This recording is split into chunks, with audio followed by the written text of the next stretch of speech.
After working with hundreds of editors across dozens of DTC brands, I've realized that most people, even founders and strategists, don't actually know what really good editing looks like or why it's so important. And I have feelings about this, and you are going to hear about them. So whether you're an editor, you work with one, or you lead a creative team that relies on one, this episode is for you. Please don't click away. Welcome to the latest episode of Fix It in Post. Here are the 10 rules of DTC editing that every creative team needs to understand. Not just the editors, all of you. Okay, so here's the part that trips most teams up. There are two types of editors: execution editors and editor strategists. Execution editors do exactly what they're told. Nothing less, nothing more. If there is a typo in the edit brief, they will put a typo in the video.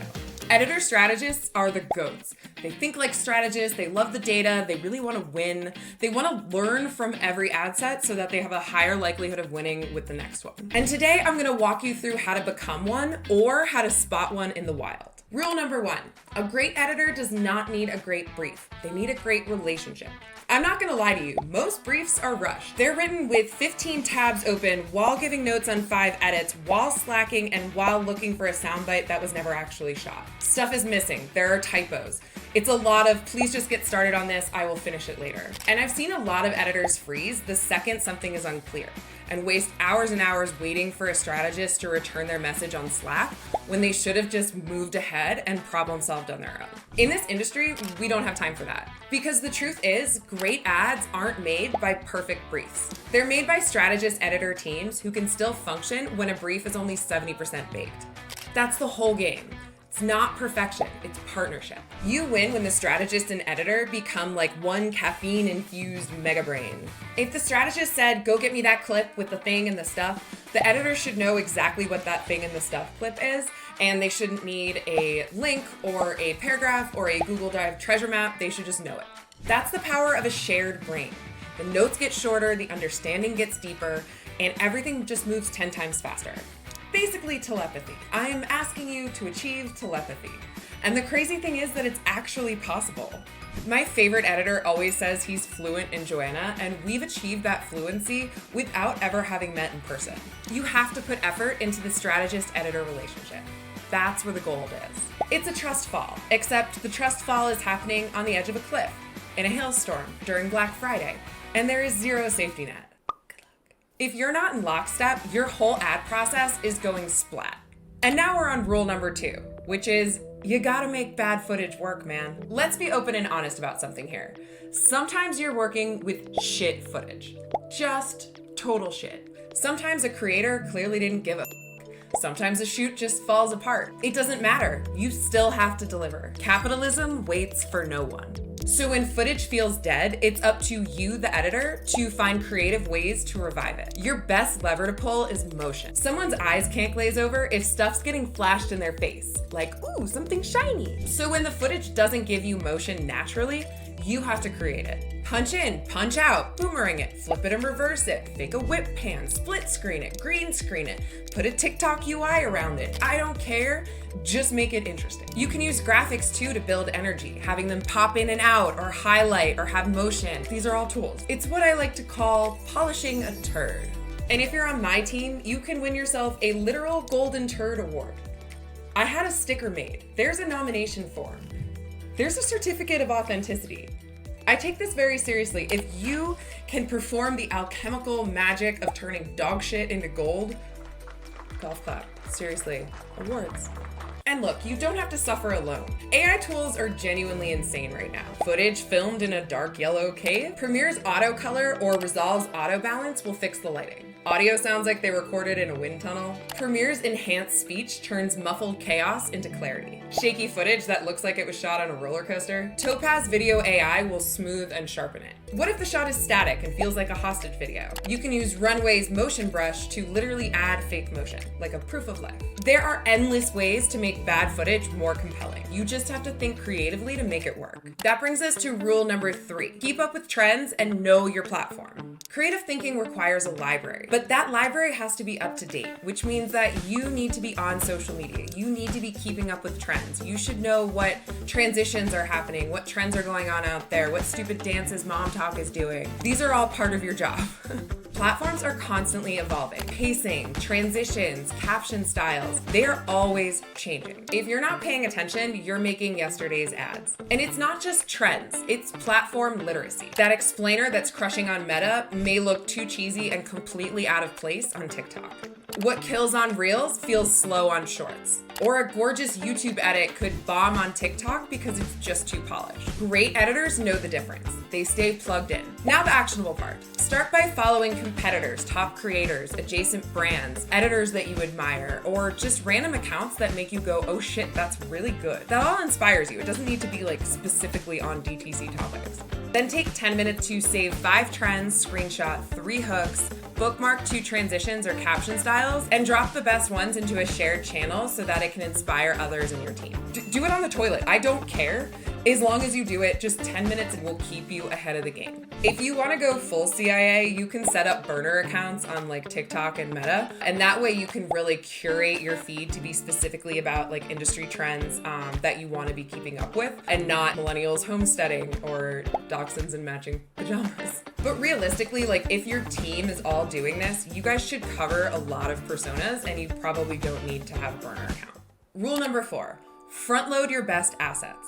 This one's painful for storytellers, but no one is going to see your beautiful story arc if they don't make it past the first 30 seconds. If you bury your best moment after the first 30 seconds because it feels good there, no one is getting that far except for your mom. I like to think of it as every second is rented. Every frame has to earn its place. You have to deserve people's attention. So that's why you want to make your best shot either your thumb stop or keep it within the first 10 seconds so that people even get to the rest of your video. And if it's a really good shot, just repeat it later. People will enjoy seeing it twice. And honestly, the stuff in the beginning of the video goes so fast for people that if it really is an incredible thumb stopper, just put it in again and someone can actually take a second and enjoy it. Rule number 5, readability is number 1. If it looks great, but you can't read it, it's a bad ad. I don't care how pretty it is. We are not making art, we are making ads.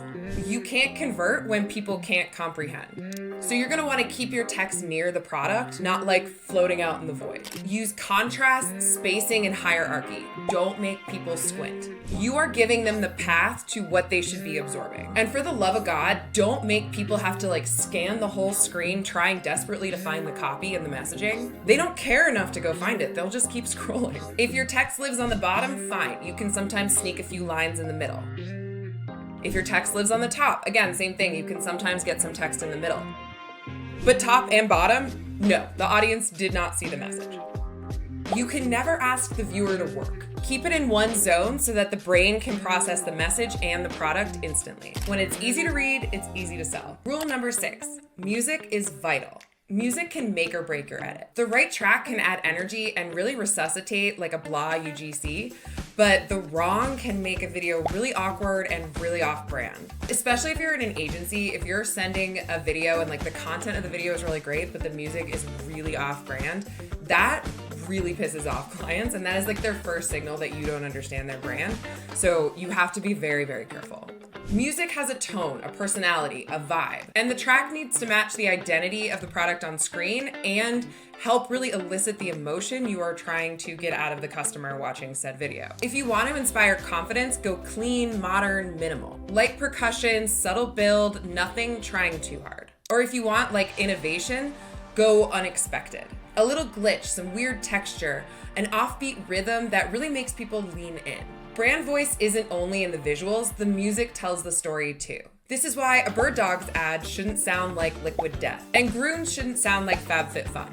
And honestly, finding the perfect song takes forever, and if you're an editor who's really great at that, I want you on my team. Please call me. But here's the catch. Your scroll doesn't care about your downbeat, it cares about momentum. In performance editing, the viewer's attention span dictates the pacing, not the music. So don't leave a clip on screen longer than it needs to be just because it like goes with the beat. You're gonna lose everybody on silent, and the music is just not as important as the messaging. Hold only when there's a reason to, like emotion, readability, a reaction, a punchline. Otherwise, keep it moving. Which brings me to the thing most editors really need to hear. Rule number 7, pacing is everything. In performance editing, pacing decides whether someone keeps watching or scrolls away. Every shot, every cut, every transition needs to earn its time on screen. Keep your B-roll clips short, like 1 to 2 seconds, 3 if there's a lot of motion. That consistent refresh keeps the eye engaged. For talking head edits, tighten the pauses and breath, and then you can use B-roll or zooming in and out to cover jump cuts and keep it flowing. Text pacing matters too. People need time to read, absorb, and react, but not so much time that they lose interest. A great rule of thumb is to read it out loud to yourself, and that's how long it needs to be on screen. But there is some nuance when you're pacing for each generation. Older audience needs slower pacing and more breathing room. So it's okay if your talent is talking slower, where usually that would give me anxiety, like get to the point, get to the point. But it does actually really help for readability and for absorbability for older audiences. You can really let stuff breathe more. Younger audiences respond to quicker cuts, faster transitions, and more motion. Clips should be 1 to 2 seconds tops. Think of it like jingling keys in front of a baby at like a Macy's photo studio at the mall in 1995. Keep their eyes busy, but not overwhelmed. Now, this is not a hard and fast rule. I have seen really slow-paced videos crush it with younger audiences, and really fast-paced ones do really well with older audiences. This is just a general rule of like, think about this. Rule number 8, lock V1 before you move on to other versions. Stop sending me all 4 versions and 2 aspect ratios of an ad before we've even locked V1. Please, please. V1 is the foundation. If it's not right, then every other version that you build on top of it is wrong too. And now you've got 8 broken ads and 1 cranky strategist. You're not being efficient, you're multiplying notes. And doing more does not make you fast, it makes you more expensive. It drives me crazy when I'm sitting here waiting for a V1 cut and I don't get it until I get all 4 versions. Meanwhile, I could have been working on that V1 cut while you were working on those other 3, and I couldn't. And now we've wasted everybody's time, and now I've paid for you to do 4 versions wrong, when if you just waited, we would have only paid for it. It's just so silly. This is my number 1 rule when leading a department and working to make everybody's lives easier. Briefs may seem genius in a Google Doc form, but after you see the first cut, you may realize that you have to rethink everything. And that's okay, that's normal, that happens. You just have to prepare for it and not assume that a V1 is going to be very good. So slow down, lock 1 version off, get sign off, then scale it, resize it, duplicate it, whatever. Oh my God, it feels so good to get that one off my chest. Rule number 9, get data obsessed. If you're not looking at data, you're not editing, you're guessing. The best editors are competitive. They want to win. And if you want to win, you have to know how to play the game. Hook rate, hold rate, click-through rate. These are all metrics that are telling you about the pacing, the messaging, and the visuals that you have edited. The data literally tells you how to make your next edit better. Every metric is telling you something about what worked with what you did and what didn't. Ask for access to Motion, to Ads Manager, to Northbeam, whatever your team is working with, ask for access to that platform. You can't improve what you can't see. And if you're a strategist or founder, share the damn dashboards. And walk your editors through just like very simply how to read them. It will pay off so much. I try to join editor meetings like bi-weekly so that I can give updates directly to the editors and talk through what was working that they did and what wasn't. Good editors eat that up. Bad editors zone out. When editors actually understand what's performing, they can really edit with intent. And that's how they can stop being an order taker and really be a creative partner. Rule number 10, be proactive, not passive. This is kind of like what we've already been talking about, but the best editors don't sit back and wait for a brief. They bring ideas, they drop references in Slack. They test transitions, music, pacings, whatever helps make the ad better. They ask to recut top performers just to see if they can scale it differently. If you're just following directions, you will always be replaceable. AI can follow directions, kind of. Your brain is what makes you valuable. Your collaboration is what makes you valuable. That creative partnership and actually knowing that the person you're working with is just as informed as you are and cares just as much, that is such a beautiful thing. Your job is to connect the dots between what the strategist wrote and what the viewers are actually going to feel on screen. If something's confusing, flag it. If you've got a better idea, say it. If you're not sure, talk about it. I'd rather an editor swing and miss than sit back and wait for guidance. It's what really turns editors into partners.